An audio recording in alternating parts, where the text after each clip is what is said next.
नमस्कार दोस्तों, स्वागत है आपका।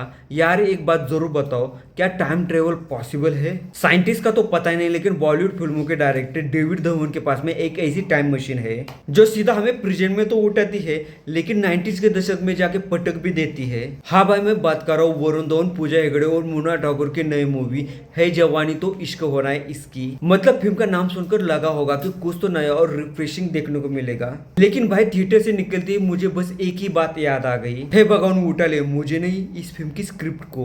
90s के दशक में गोविंदा और सलमान भाई, जुड़वा और बीबी नंबर 1 जैसी मूवीज में जो लॉजिक छोड़ गए थे, शायद डेविड सर भी आज भी 2026 में उसी लॉजिक को ढूंढ रहे हैं। अरे भाई, कोरोना का काल निकल गया, दुनिया भी बदल गई और तो और ऑडियंस का टेस्ट भी बदल चुका है, लेकिन आपका दो बीबियों के बीच में फंसे हुए पति का फॉर्मूला अभी तक बदला नहीं है। चलो इस मास्टरपीस की कहानी पे एक नजर जरूर डालते हैं। कहानी है जश की, यानी कि हमारे वरुण धवन की। जश की शादी ऑलरेडी बानी से यानी कि मुनाल ठाकुर से हो गई है। शादी को अब जबकि 5 साल हो गए हैं, तो जस को अब एक बच्चा भी चाहिए, लेकिन बानी को अपने करियर पे ही फोकस करने का है। जैसे ही बानी कहती है जाओ अपनी जिंदगी जियो, जस तुरंत एक आज्ञाकारी पति के माफिक लंदन पहुंच जाता है और लंदन जाकर उसे मिलती है प्रीत यानी कि पूजा हेगड़े। अब यही से शुरू होता है असली बॉलीवुड वाला रायता। बानी और प्रीत दोनों ही एक समय पे आके जस को कहती है बधाई हो, तुम पिता बनने वाले हो। मतलब वाह भाई वाह, क्या टाइमिंग जमाई है।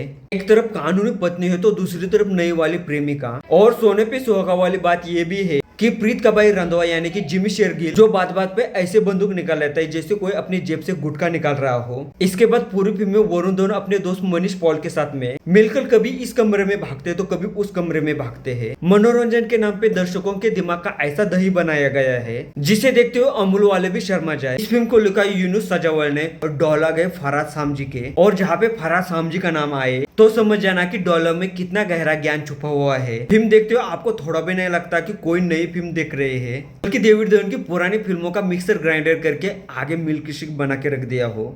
वही कंफ्यूजन, वही गलतफहमी और वही एक के बदले दो। जो फॉर्मूला कभी बॉलीवुड की फिल्मों में आग लगाता था, वो आज कहीं पे चमक खो गया ऐसा लगता है। फिल्में गिने चुने 2-4 डायलॉग्स पे ही हंसी आती है, बाकी खाली टाइम यही सोचते हुए गुजर जाता है कि भाई ये मैंने क्या देख लिया। चलो इतनी बुराई की है तो थोड़ी तारीफ भी कर लेते हैं, वरना इस उम्र में डेविड सर भी बुरा मान जाएंगे। फिल्म का सबसे मजबूत पक्ष है इसके विजुअल्स। फिल्म को लंदन की खूबसूरत लोकेशन पे शूट किया गया है और साथ ही बीच बीच में ऋषिकेश के भी दर्शन हो जाते हैं, जो आंखों को हल्का हल्का लेकिन थोड़ा सुकून देते हैं। और हाँ, अब बात करते हैं फिल्म के म्यूजिक की। जब खुद की कहानी में दम नहीं तो बाकी सब क्या ही करे। फिल्म को बेवजह चर्चा में लाने के लिए पुराने सुपरहिट गानों का सहारा लेते हैं। फिल्म में चुनरी चुनरी मुझसे शादी करोगी और है जवानी तो इश्क होना है जैसे पुराने गानों का रिमेक डाला गया है। सच कहूँ तो पूरी फिल्म में जब जब ये गाने बजते हैं, थिएटर में सो रहे दर्शकों की नींद बेवजह टूट जाती है और थोड़ी देर के लिए ताजगी जरूर महसूस होती है। यानी फिल्म पूरी तरह से नॉस्टैल्जिया की वेंटिलेटर पे चलती रहती है। अब बात करते हैं एक्टर की। सबसे पहले वरुण धवन की। भाई इस बंदे की जबरदस्त एनर्जी की दाद देनी पड़ेगी। स्क्रिप्ट कितनी भी थकी हुई हो, वरुण भाई अपनी तरफ से 200% से भी ज्यादा देने की जरूर कोशिश करते हैं। पूरी फिल्म में वो अकेले एक ऐसे इंसान लगते हैं जो फिल्म को डूबने से बचाने के लिए हाथ पैर मार रहा हो।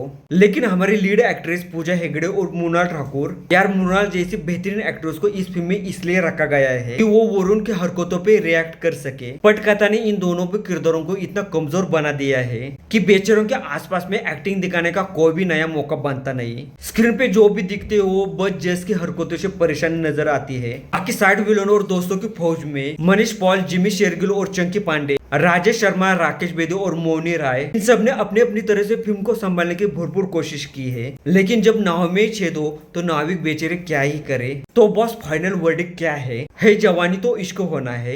ये एक ऐसी फिल्म है जो आज के दौर के सिनेमा से बिल्कुल कोसों दूर है। अगर आप डेविड धवन के फिल्मों के कट्टर वाले फैन है और अगर आपको बिना दिमाग चले पुराने स्टाइल वाली कॉमेडी देखनी है तो आप इसे जरूर एंजॉय कर सकते हो। लेकिन अगर आप रिश्तों की गहराई वाली मॉडर्न कॉमेडी की उम्मीद लेकर जा रहे हैं तो भाई अपने पैसे जरूर बचाओ और घर पे आराम करो। आपको क्या लगता है, क्या वरुण धवन को इस मसाला कॉमेडी फिल्मों से अब ब्रेक लेना चाहिए? कमेंट में बताओ। वीडियो पसंद आए तो लाइक करो, शेयर करो और जाते जाते चैनल को सब्सक्राइब करो। मिलते हैं और एक ऐसे वीडियो में और एक ऐसे रिव्यू के साथ में, तब तक के लिए नमस्कार।